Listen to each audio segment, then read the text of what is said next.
Hi everyone, I'll be reading the first section of Monster to you today. We'll be doing a little bit of thinking loud as we read it.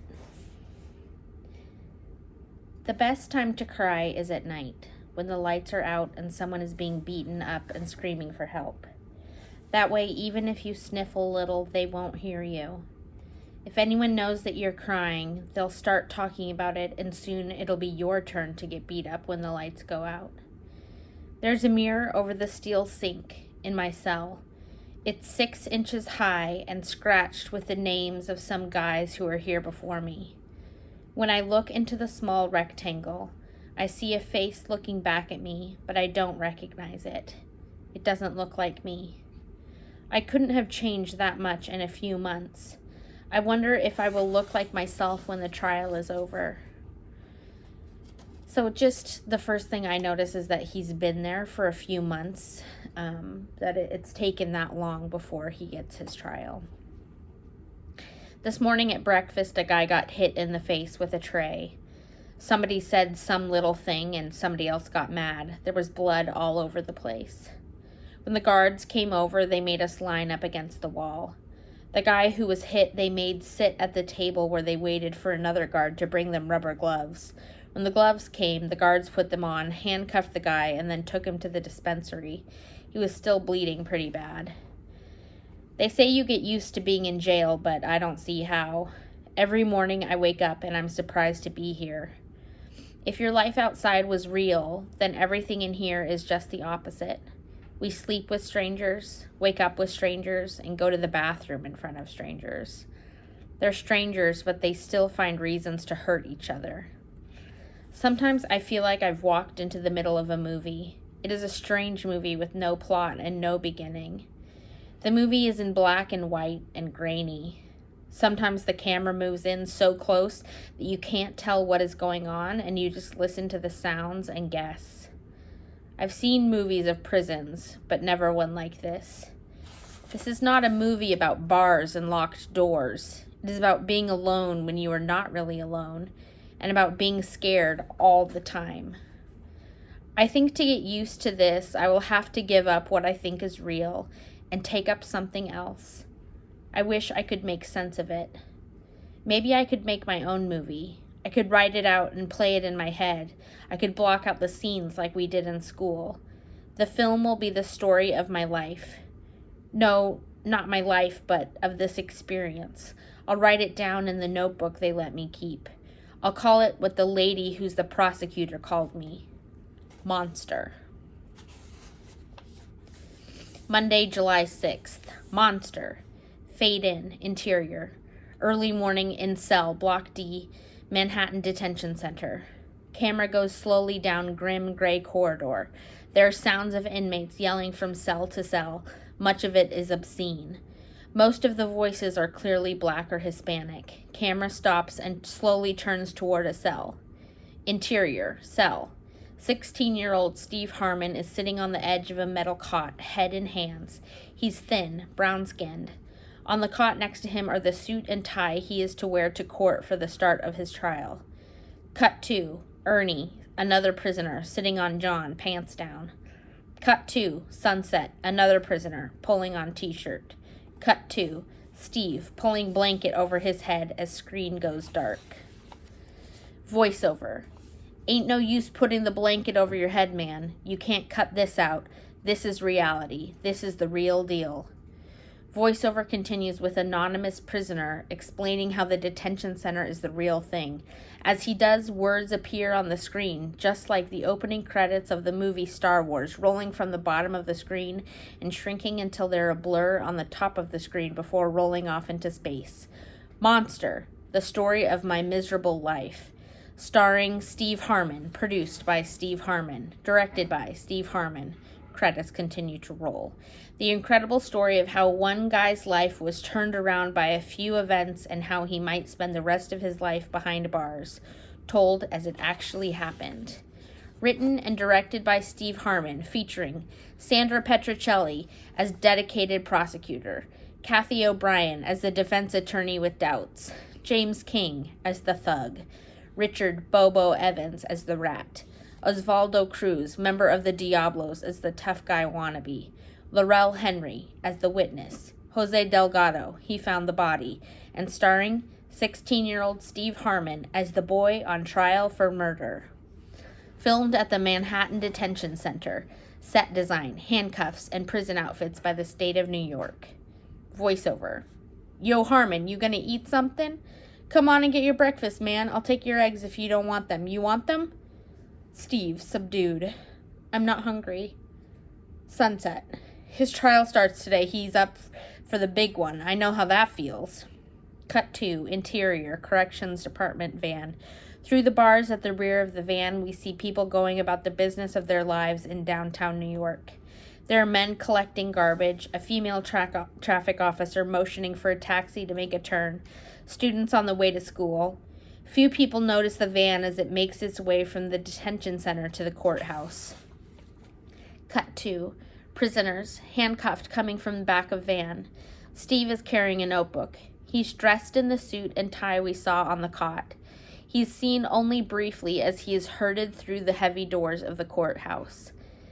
Fade out as last prisoner from the van enters rear of courthouse.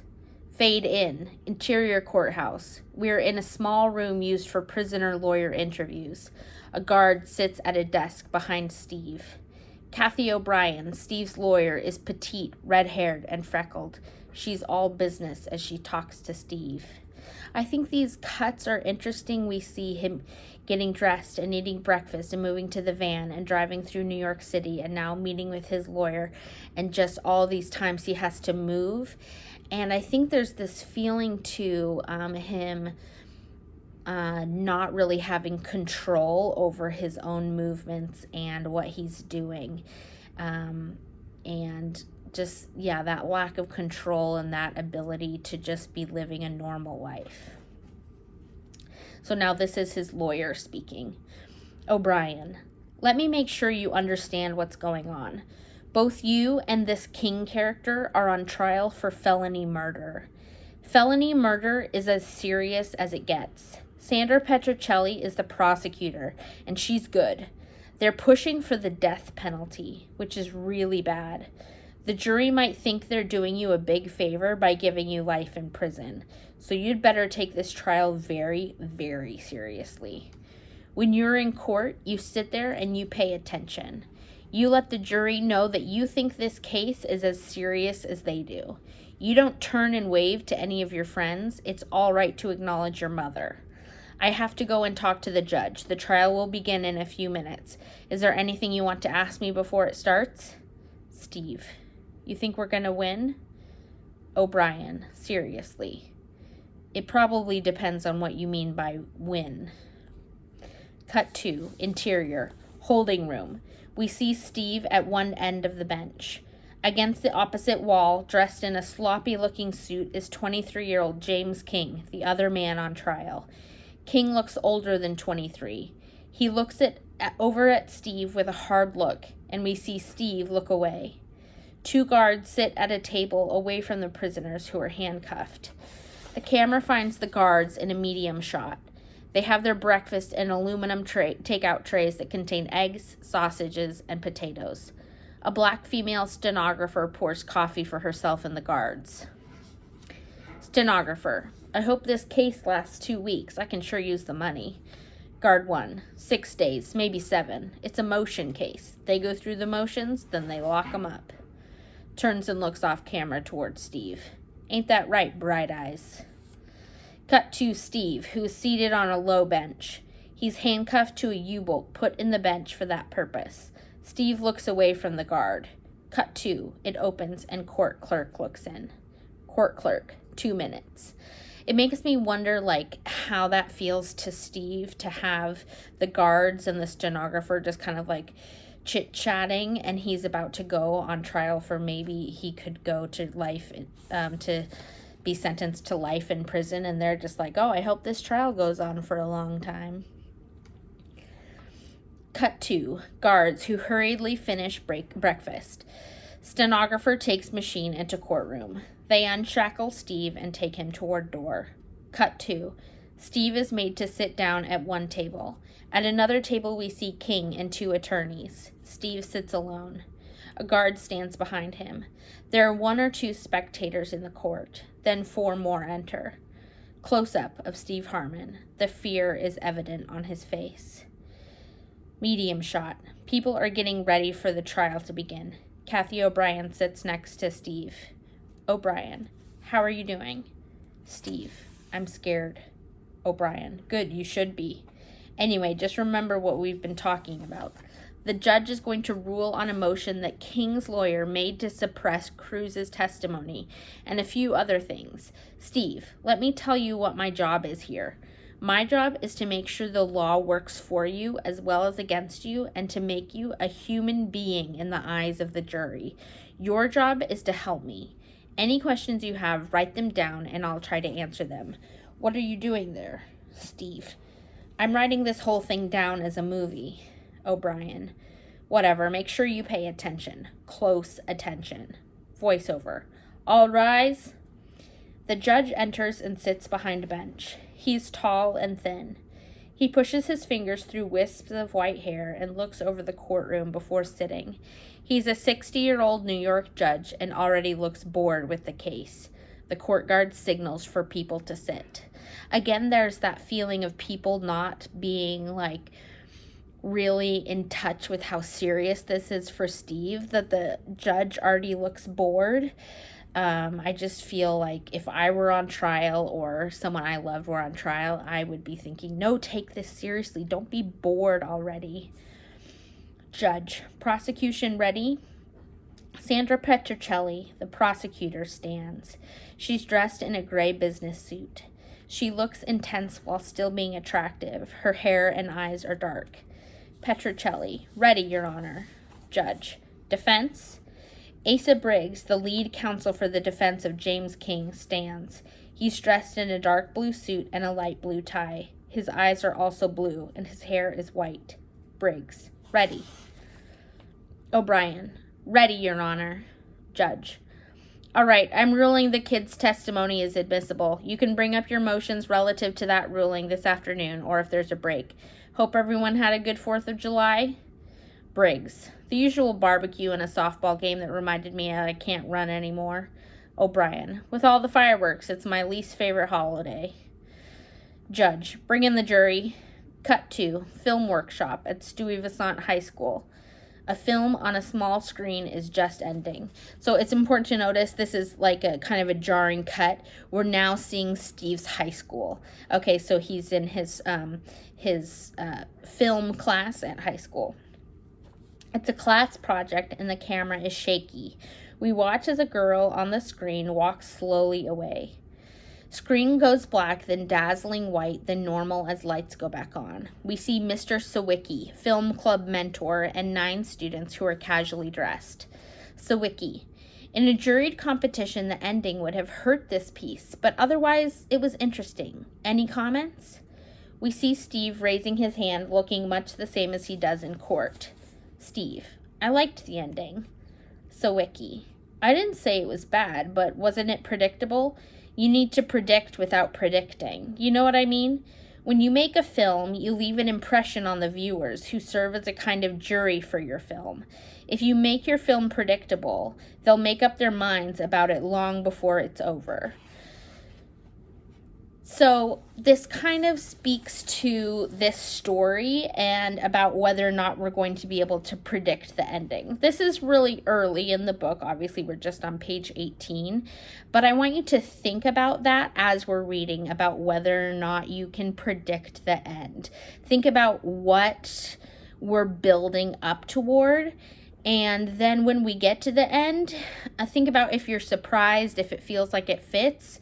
Maybe you have it figured out from the middle and it feels like it was too easy to figure out. But I think that they're bringing this up to show that maybe the ending is going to be different than we think. Now we're going to go back to the trial. Cut 2, courtroom. We see the jurors filing in and taking their seats. Steve, to attorney, you think they look all right? O'Brien. They're what we have for a jury. We have to deal with them. Cut 2. Long shot of Petrocelli. She stands at the podium in front of the jury. She smiles at the jurors, and some smile back. Good morning, ladies and gentlemen. My name is Sandra Petrocelli, and I'm an assistant district attorney for the state of New York. I'm representing the people in this matter, which you were informed during jury selection is a case of felony murder. We're here today basically because this is not a perfect world. The founding fathers of our country understood this. They knew that there would be times and circumstances during which our society would be threatened by the acts of individuals. This is one of those times. A citizen of our country, a citizen of our state and country, has been killed by people who attempted to rob him. To safeguard our society, a system of laws has been created. You, the jury, are part of this system of laws. I represent the state of New York, and I'm part of that system, as are the judge and all the participants in this trial. I will do my best to bring you the facts of this case, and I know you will do your best to judge the merits of the case. Most people in our community are decent, hardworking citizens who pursue their own interests legally and without infringing on the rights of others. But there are also monsters in our communities, people who are willing to steal and to kill, people who disregard the rights of others. On the 22nd of December last year, at approximately 4 o'clock in the afternoon, 2 men entered a drugstore on 145th Street in Harlem. The state will contend that one of those men was Richard Bobo Evans. The state will contend that the other man who entered the store at the time and who participated in the robbery and the murder was James King. Petrocelli points to the table at which James King sits. Mr. King is the man sitting at that table who is wearing a brown suit and is sitting at the right of the table. You were introduced to him during the jury selection process. He is one of the men on trial here today. The purpose of the 2 men entering the store on that Monday was very simple. They were going to rob the owner, 55-year-old Aguinaldo Nesbitt. We will show that although the 2 men did not have a gun with them, the owner of the store did have a gun for which he had a license and produced it to defend his property. Mr. Evans, who participated in the robbery, will testify that there was a struggle which resulted in the gun being discharged and Mr. Nesbitt being killed. Mr. Nesbitt had every right to defend his property, every right not to be robbed. We all have that right. Further, there will be evidence that prior to the robbery, there was a plan or conspiracy to rob the store. Mr. Evans and Mr. King were to enter the store and do the actual robbery. Another of the planners of this crime was to stand outside the drugstore and impede anyone chasing the robbers. The young man who had this assignment will testify to his role in the affair. Yet another of the conspirators, the planners of this robbery that left a man dead, was to go into the store prior to the robbery to check it out, to make sure that there were no police in the store, to make sure that the coast was clear, as they say. 2 of the conspirators will testify to their understanding of this fact. The man who was to enter the store and check it out is sitting at the other table. His name is Steve Harmon. So here's where we hear of the crime for the first time, that 2 men went into the store, tried to rob the store, fought with the store owner. The store owner had a gun, and as they fought with him, the gun went off and killed the store owner. Steve Harmon was supposed to go into the store beforehand and check and make sure that no one was in there, and then come out and let them know that the store was clear. So he wasn't supposed to have been in the store when the robbery and the killing happened. Cut to Steve Harmon, the close-up of the pad in front of him. He's writing the word monster over and over again. So this is talking about Petrocelli refers to Steve as a monster. And let's think about that also his lawyer wants to make him seem more like a human to the jurors, and that difference between seeming like a monster or a human. And can we really take away the humanity of someone, especially a 16-year-old boy? A white hand, O'Brien's, takes the pencil from his hand and crosses out all the monsters. O'Brien, whispering, "You have to believe in yourself if we're going to convince a jury that you're innocent." Cut 2. Mid-shot of Petrocelli. Petrocelli. A medical examiner will testify to the cause of death, showing that the gunshot wound was fatal. Even though it was Mr. Nesbitt's gun, it was not Mr. Nesbitt who caused his own death. This was no suicide. This death was a direct result of the robbery. Very simply put, this is a case of murder. It is, moreover, a murder committed during a felonious act. The 2 defendants you see before you will be shown to be participants in that act and are being charged with felony murder. Later, the judge will give you instructions on how to consider the evidence presented. But there's no doubt in my mind, and I believe by the end of the trial, there will be little doubt in yours, that these 2 men, James King and Steve Harmon, were all part of the robbery that caused the death of Aguinaldo Nesbitt. Thank you. Cut 2. Long shot of courtroom. O'Brien is at attorney's podium. Cut 2. Steve's mother, on wooden bench in the gallery area, listening intently. Her face looks worried. O'Brien. The state correctly says that the laws of a society provide protection for its citizens.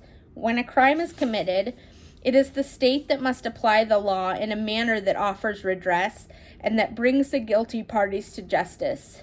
But the laws also protect the accused. And that is the wonder and beauty of the American system of justice.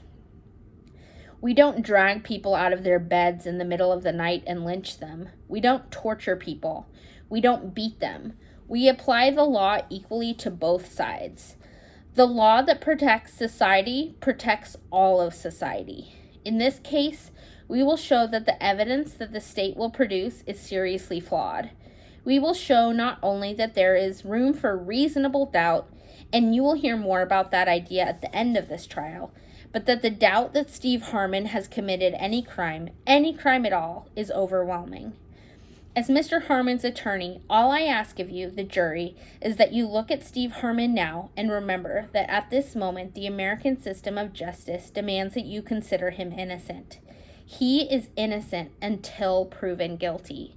If you consider him innocent now, and by law, you must. If you have not prejudged him, then I don't believe we will have a problem convincing you that nothing the state will produce will challenge that innocence. Thank you. Cut 2. Briggs. Briggs. Good morning, ladies and gentlemen. My name is Asa Briggs, and I will be defending Mr. King. Miss Petrocelli, representing the state, has presented the case in very broad and grandiose terms. But you will soon see that her key witnesses are among the most self-serving, heartless people imaginable. Some of them will begin their testimony by swearing that they are criminals. You will have the unpleasant task of listening to people who have committed crimes, who've lied and stolen, and at least one instance has been admitted, and let me emphasize this, an admitted accomplice to murder. But in the end, you will have the opportunity to judge the state's key witnesses and to deliver a just verdict. What I'm asking you to do is just that. Judge what they bring up on the witness stand and then deliver your just verdict. Thank you. Cut 2. Witness stand. Jose Delgado is on the stand. He's young, very well built, and articulate. Jose. I'm on until 9. The store closes at 9, so in the afternoon I either go home or grab a bite or go out for Chinese. That night I went out for Chinese. Usually I get something and eat it in the back. When I went out, everything was okay. Petrocelli, what time did you leave the drugstore? Jose, 4:30, maybe 4:35 at the latest. Petrocelli, and what did you discover on your return? At first I didn't see anything, which I knew was weird because Mr. Nesbitt wouldn't leave the place empty. I went around behind the counter and I saw Mr. Nesbitt on the floor. There was blood everywhere and the cash register was open. A lot of cigarettes were missing too, maybe 5 cartons. And did you call Petrocelli? And did you call the police? Jose. Yeah, but I knew Mr. Nesbitt was dead. Petrocelli. Mr. Delgado, are you familiar with the so-called martial arts? Jose. That's my hobby. I have a black belt in karate. Petrocelli. Is that fact pretty well known in the neighborhood in which the drugstore operated? Jose. Yeah, because whenever I was in a match and it made the papers, Mr. Nesbitt used to put the paper in the window. Petrocelli. Did police ever visit the drugstore? Jose. Sometimes they would come in and sneak a smoke. Petrocelli. Nothing further. Briggs. You state that 5 cartons of cigarettes were missing? Jose. That's right. Briggs. 5, not 6? Jose. Afterward, I checked the inventory. It was 5. Briggs. What medical school did you attend? Jose. None. Briggs. But you said you knew that Mr. Nesbitt was dead. You were sure of it. That right? Jose. Pretty sure. Briggs. Sure enough to stop and do inventory before trying to help your boss? Jose. I didn't take inventory right away. I just noticed. You work in a store. You notice if something is missing. Briggs. How long did it take? Jose. Pissed. I don't remember. Briggs. Nothing further. O'Brien. No questions. Petrocelli, as Jose steps down. The state calls Salvatore Zinzi. Cut 2. Sal Zinzi on the stand. He's nervous, slightly overweight. He wears thick glasses, which he touches over and over again as he testifies. Petrocelli. Mr. Zinzi, where were you when you first became involved in this case? Zinzi. Rikers Island. Petrocelli. Why were you there? Zinzi. Stolen property. A guy sold me some baseball cards. They were stolen. Petrocelli. You knew they were stolen? Zinzi. Yeah, I guess. While you were at Rikers Island, did you engage in a certain conversation with a Wendell Bolden? Zinzi. Yes, ma'am. Petrocelli. You want to tell me about the conversation? Zinzi. He said he knew about a drugstore holdup where a guy was killed and he was thinking of turning the guy in to get a break. Petrocelli. And what did you do as a result of this conversation? Zinzi. I called Detective Gluck and told him what I knew. Petrocelli. Because you wanted a break too, is that right? Yeah. Zinzi. Yeah. Petrocelli. So Bolden told you he knew about the crime. Was there anything else? Zinzi. That was it. Petrocelli. Did he tell you about some cigarettes? Zinzi. Yeah, Briggs. Objection. She's leading. Petrocelli. Withdrawn. What else did he tell you? Zinzi. That he got some cigarettes from this guy, 2 cartons. Petrocelli. Did he tell you the name of the person he got the cigarettes from? Zinzi. No, just that he was sure the guy he was involved in the holdup. Petrocelli. Nothing further. Briggs then comes on and questions Zinzi, and it becomes apparent that Zinzi wanted to provide information to the police because he wanted to get out of jail because he was being sexually harassed. Briggs. Let me get this straight, Mr. Zinzi. You'd buy stolen goods for profit, rat on somebody to save your own hide, but you're too good to lie, is that right? Zinzi. I'm not lying now. Briggs. As a matter of fact, this Bolden was going to see what he could get out of this, but you stole his chance too, didn't you? Zinzi. I guess. Briggs. No further questions. O'Brien. Mr. Zinzi, how long were you in jail? Zinzi. 43 days. O'Brien. Do people in jail look for stories to report to the police? Petrocelli. Calmly. Objection. The question's too vague. O'Brien. Well, let me put it this way, Mr. Zinzi. This Mr. Bolden was going to use this story for his own benefit. Is that right? Zinzi. Right. O'Brien. And you decided to use it for your benefit? Zinzi. Right. Lots of guys in jail do that. O'Brien. You use stories and you use people, right? Zinzi. Sometimes. O'Brien. And the outcome of your talking with the detective in question is that you were able to reach the district attorney's office and strike a deal. Isn't that right? You were able to strike a deal that you got out of jail early. Isn't that right? Zinzi. That's right. O'Brien. You happy with the deal? Zinzi. Yeah.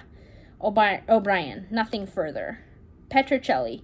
Mr. Zinzi, do you know when you're lying and when you're telling the truth? Zinzi. Yes, sure. Petrocelli. You telling the truth now? Zinzi. Yeah. Petrocelli. Nothing further. So this Zinzi fellow said that he heard in jail that somebody had robbed this store and then was selling the cigarettes that they had robbed. And he had also heard that when they had robbed the store, they had killed the store owner. So he got out, Zinzi got out of prison early because he had gone to the police with this information and said, I'll give you this information that I heard if you let me out of prison early. And so that's what happened. Flashback of 12-year-old Steve walking in a neighborhood park with his friend Tony. Tony, they should let me pitch. I can throw straight as anything. Scoops up a rock. See the lamppost? Throws rock. We can see that it bounces in front of the post and careens slightly to one side. Steve, you can't throw. Picks up rock and throws it. We see it sail past the post and hit a young woman. The tough guy she's walking with turns and sees the two young boys. Tough guy. Hey man, who threw that rock? He approaches. Steve. Tony, run! Tony, taking a tentative step. What? Tough guy punches Tony. Tony falls. Tough guy stands over Tony as Steve backs off. Young woman pulls tough guy away and they leave.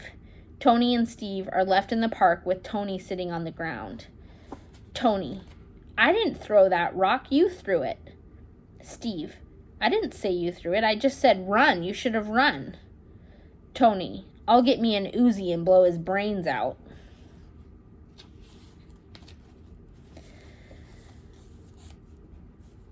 So I think that's an interesting story there at the end about his friend Tony. So might want to think about why he would tell his friend to run after he had hit the woman. Just kind of an interesting story to keep in the back of your mind as we continue reading. So that's all we're going to read for today. And I hope you enjoyed the beginning of the book.